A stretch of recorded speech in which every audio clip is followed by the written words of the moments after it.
One of the beautiful things to me about painting is that a given painting, offers you different things at different distances. I love looking at JMW's Turner's paintings for that, his big paintings. There's something for you there, whether you're at 50 feet away or 25 feet away or 3 feet away, if they'll let you get that close in the museums. There's something there. You see things group up differently. They pattern differently. So in my effort to define that figure a little bit, I think I may have made that too contrasty and taking away from that center of attention over there. But that's all right. I'll put things in like that, and then I'm just that close to being able to quiet them again, which is absolutely wonderful to me. It never seems to be a miracle. There are so many new and exciting ways to make art that have nothing to do with painting. But I have to admit, I'm just still in love with painting. And the immediacy of it, its accessibility to sight and understanding, the quickness of it. If you want to do something, you can do it now. You don't have to wait. There's no intermediary, no obstacle. If you're just kind of basically set up the way I am here, it's all I need, really. Interesting. I think I've got too much going on up here. I'm going to take all of that, and I have a little medium that's mostly a transparent medium, and I'm going to take that and try to convert that whole sky into some feeling of falling rain, a little bit of moisture. And I guess the thing to me about painting is why I love photography as a documentary form and as its own art form.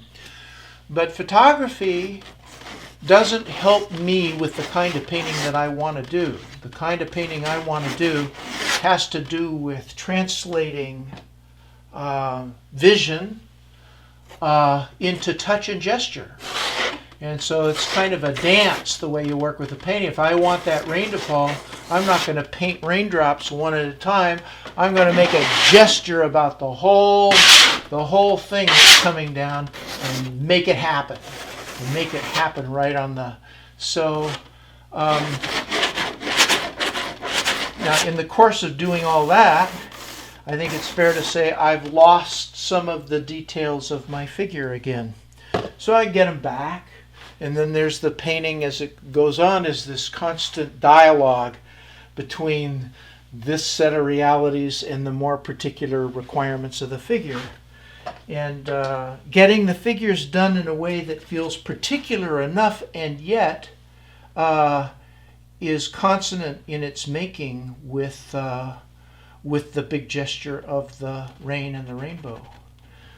So we'll see how that's going to happen. In pursuit of that, I go from one tool to another, basic tools, but brushes, rollers, painting knives of different sizes and shapes. Here's a painting knife that my father used to use. He had his father put a strong handle on it, so you could indeed really bear down and do things like this. And so with painting knives and brushes, and it's not too radical in terms of the tradition of painting, and yet it affords as much free thinking as a person could possibly generate. I'm trying bringing that rainbow down into here, and I'm not liking that very much, as it turns out. I think it's distracting from that center that I was talking about. So, good idea, but maybe it's not a bad idea. Maybe it's just too much of a good thing.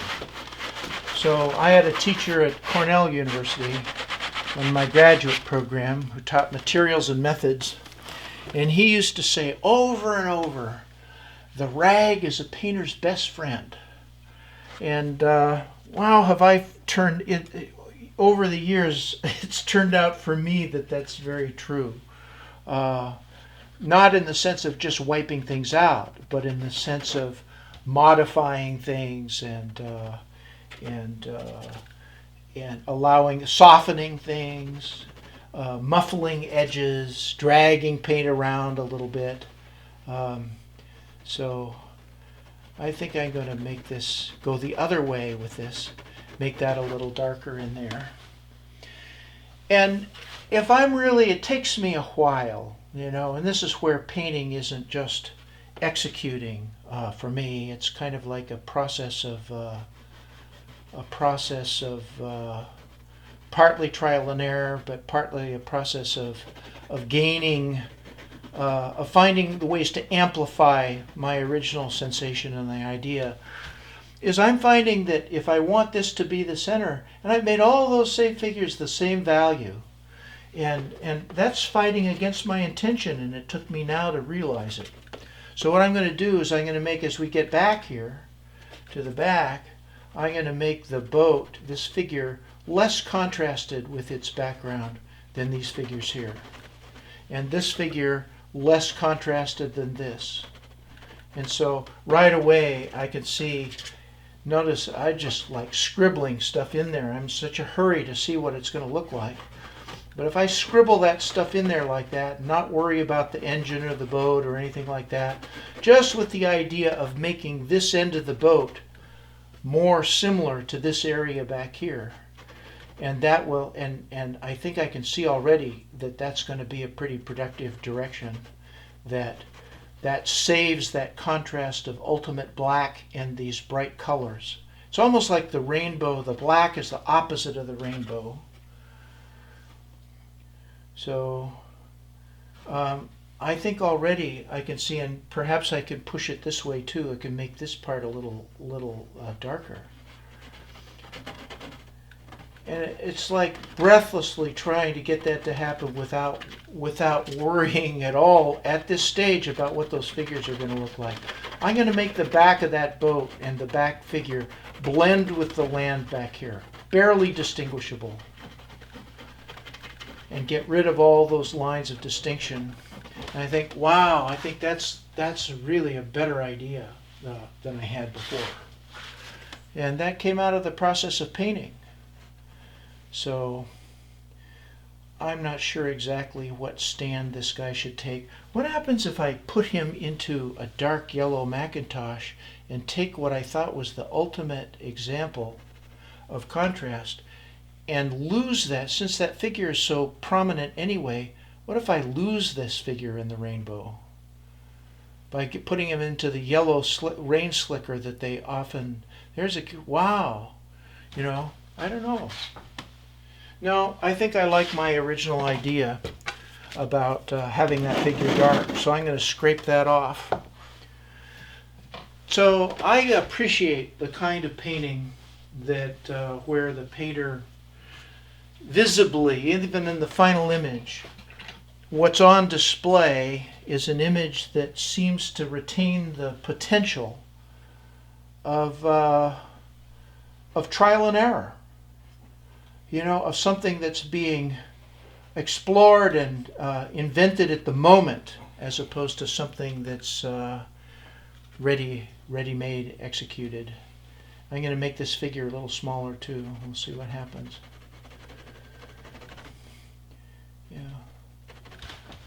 Yeah, I think that doesn't hurt at all to have that figure. And so I can catch up with remaking that rainbow a little later, and gives me a chance to backlight that guy. And then here's where I think probably the painting begins to slow down quite a bit, is you make all these changes at the beginning, and that's a day's work almost. And I'm to the point where I just really want to see what that's like. I might spend a little more time making that fish a little more accurate. There's a lot of repainting. And the art of it is to keep it looking fresh. So that in the end, maybe it has the verve of a child's painting, which is all done at once and then left. Yet it has the complexity of all these other things that it's possible to think about while we're developing these images. So I'm putting that. I lost everything back there before, and now I'm seeing what it's like if I push back a little horizon line that pushes the boat forward. Yeah, well, I don't know. Maybe we got something here.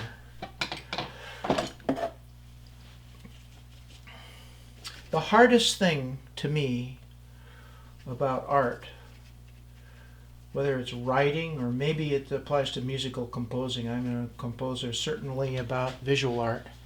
The hardest thing is for the artist to see clearly what you're doing. You know, you always get confused with what you intended to do, and it takes some time, just literally time, often to catch up with what you've actually done.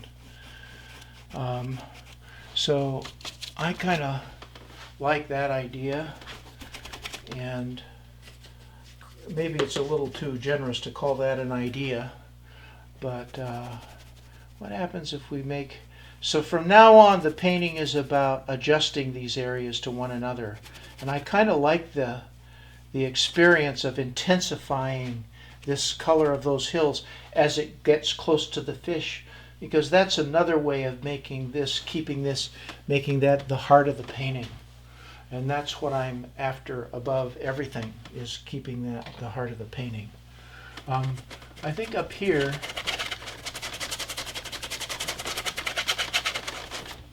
it probably wouldn't hurt to darken that.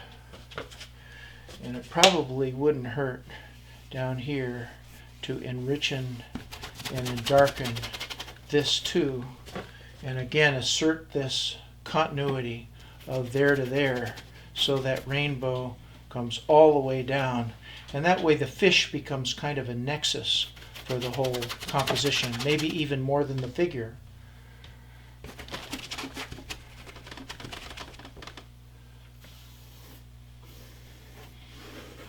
And maybe I even want to experiment with taking, again, this arc of the rainbow down all the way to here, and somehow extending that dark down all the way to the bottom, so that the shaft of that rainbow, the big falling motion of it, is felt, just felt.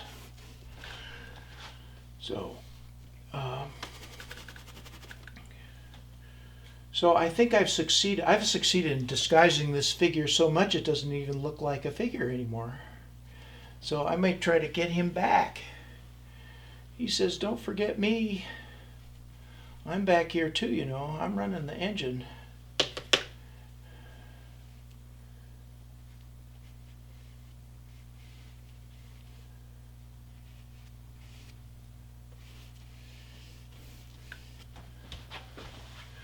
That's feeling grounded down here now, which I like. This is, even though they're in the water, they're grounded here on Earth.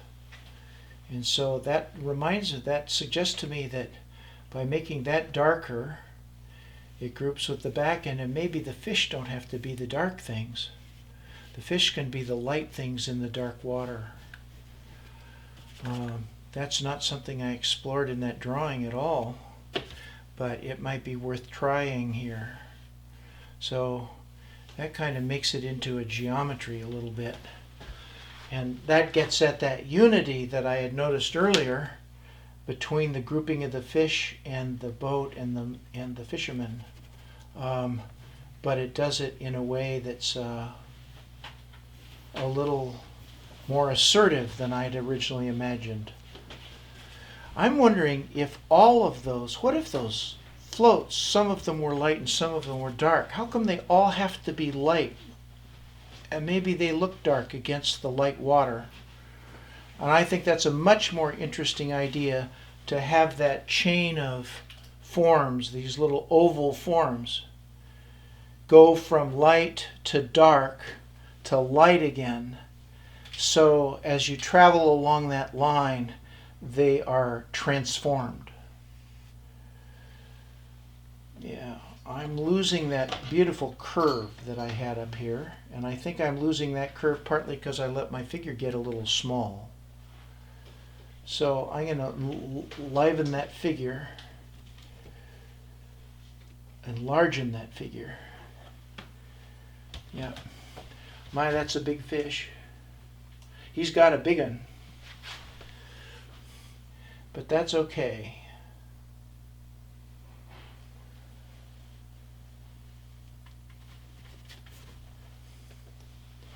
One of the reasons painters like me paint in broken brushstrokes like this is so I can experiment with introducing a new color and still stay in touch with what was there before. It's not like it was a mistake, it's just like it's a step. And so I'm wondering here as we get to this other side how, if that, as opposed to introducing a hard line back there, this kind of broken stroke will suggest a landscape back there without ever having it to bring it to one particular edge or contour of hill or something like that. And so, I think I'm getting somewhere slowly with this. And I may have to leave it alone pretty quick. And I'm feeling that this is pretty much a day's work on this particular painting. Because it's now time for me to really see what I've done. And that may take a couple of days, or it may take a couple of weeks in order to feel like I've got some purchase on this to move forward with again. So here I'm experimenting with introducing some kind of brightness and brilliance, the sense of the rainbow, and that seemed a little garish, so I knock it down a little bit, and then we still got the focus on the heart of the beast there, and the sky was getting a little heavy, so break that up and turn it into some distance and try for some feel of verticality in there, suggesting maybe some surrounding rain and moisture. And the fish is almost gone as that other boat comes into play, and so got to fight for getting that fish back. And I like a lot of things about this, but it seems so active all over in the way of taking one's eye away from that center. So this is a return through the brilliance and the silhouette of centering on that one fisherman at the bow of the skiff there, and the fish in the water. So it kind of works by pushing things backward and forward. And here I think I'm inspired by the shimmer of the rain and the raindrops, and it gets to be too much. So I smooth that out and take it into a completely different direction, and then reintroduce some of those choppiness. It's a going back and forth, really. I don't know what I'm going to have or what it means until I do it. So certain things, features and emphasis, points of emphasis recur, and as they do, I gradually, through a kind of a trial and error process, get a bead on what is most important to the narrative. I've even reversed the rainbow colors, experimented with that, changed the order around, this being a metaphorical rainbow instead of a new one. And that's pretty much the way it is right now, and I'd like to carry it just a little bit further.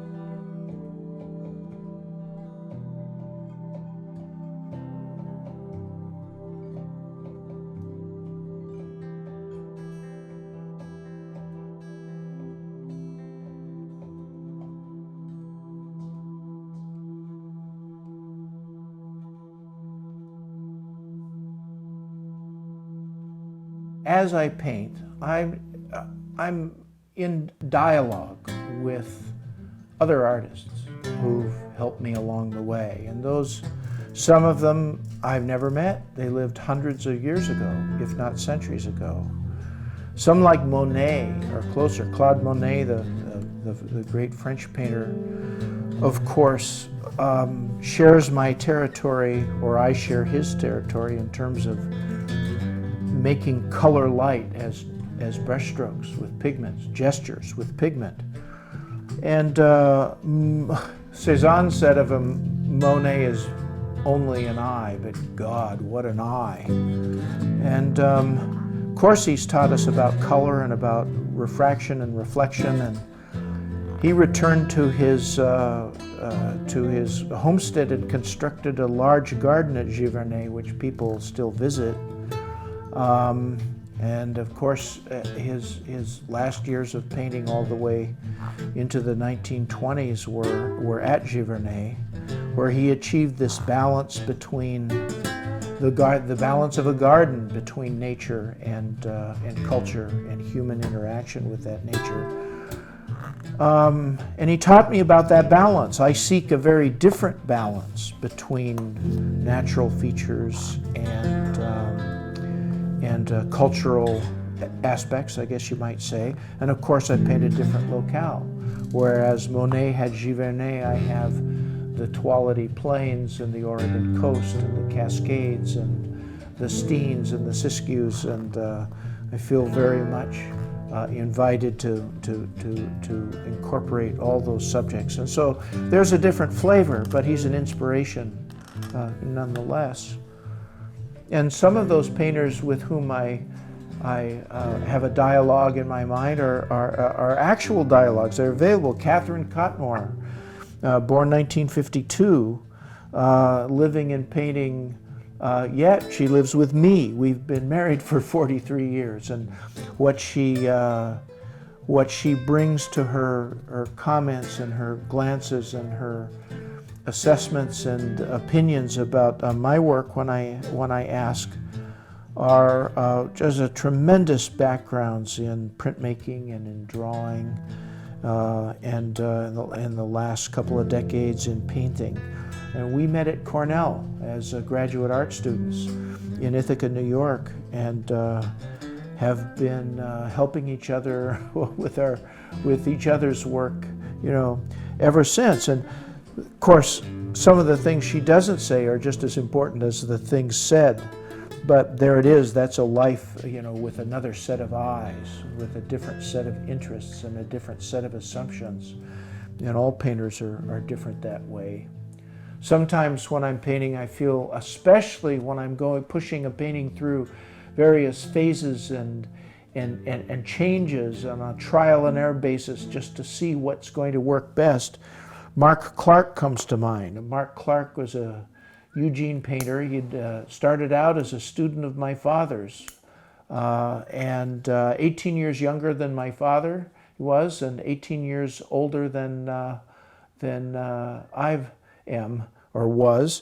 And he had just achieves incredible softness with acrylic and wonderful color of a kind that can only happen when the edges are soft and mysterious and lost in the physical working of the paint so often. Beautiful work and a constant inspiration. I used to call Mark up when I was painting at the easel, and we'd talk for hours about this and that, and a lot about painting and materials. And he was too nice a man to say directly, offer me a critique of my painting at a certain point. And the way he handled that was to one day give me a brush that was all bent and crooked and all the bristles were messed up. And he presents me this brush and he said, "Here's a gift." He said, "You're going to love it. It won't do anything you want it to do." What a nice way of saying, "Son, soften your edges. Get rid of some of the detail, make some choices here, and open yourself to accident." And that's how he did it, by giving me a brush. Love it. Something like that stays with me every day when I paint.